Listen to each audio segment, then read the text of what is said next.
Tenure continuity, accountability of the elected officials, and their capacity building are the three most important pillars of the local government. In the given framework, roles and responsibilities of the officials should be clear. Provinces and the local governments should have a degree of freedom to exercise powers in their own spheres. There's a complete lack of a minimum consensus in terms of what the system could be or should look like. Now, in and of itself, this is not problematic because after devolution, this is supposed to happen. All provinces should have the freedom to choose their local government systems, and it should reflect the realities on ground. There is no stereotype for a better local government. Local governments in all provinces should have a similar structure. Administrative, fiscal and political decentralization is the bottom line, and the implementation of the reforms is rather more important. It should improve service delivery and financial management at the local level. Intermunicipal cooperation is also important. I think we have to be clear about the design of these reforms. So in other words, a kind of arrangements for fiscal decentralization, for political decentralization, for administrative decentralization. So you have to understand how those different dimensions and modalities of decentralization work together. In the post-18th Amendment, management systems in all the 4 provinces is different. Commonality of mechanism adopted by civil bureaucracy is a stumbling block as they work in tandem. Same pie has to be shared among the local, provincial and the federal bureaucracy, so there is some friction. Local government systems in these 4 provinces are different in terms of mandate that has been given to local government. The very electoral systems, this has been discussed as well. Also, we need to look at all this issue from a very broader perspective. So priorities of the political parties cannot be ignored in all 4 provinces. These are some unresolved questions. The issue of women, the issue of religion. The question of local government is another unanswered question.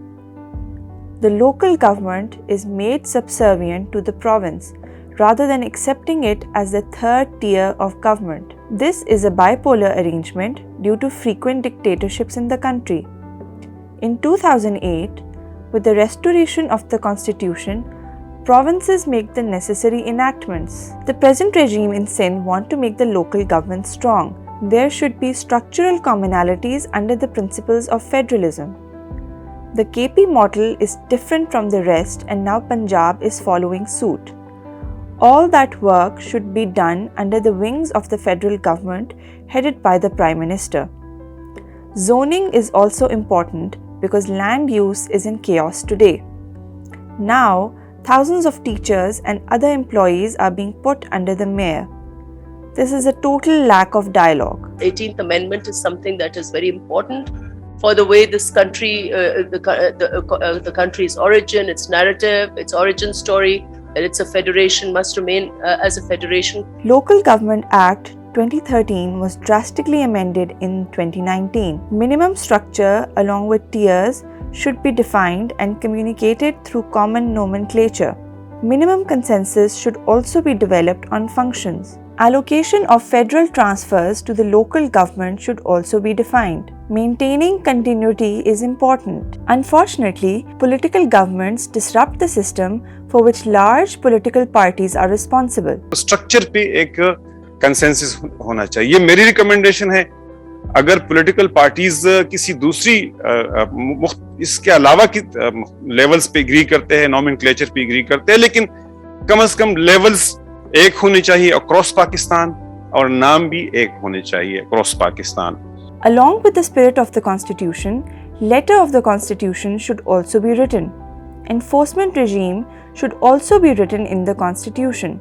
There should be no enforcement on the local governments, even by the provincial governments. It is encroachment. Everything should be defined in the principal law and not much should be left to the rule of the business. For this, a grand dialogue should be initiated and led by the Prime Minister.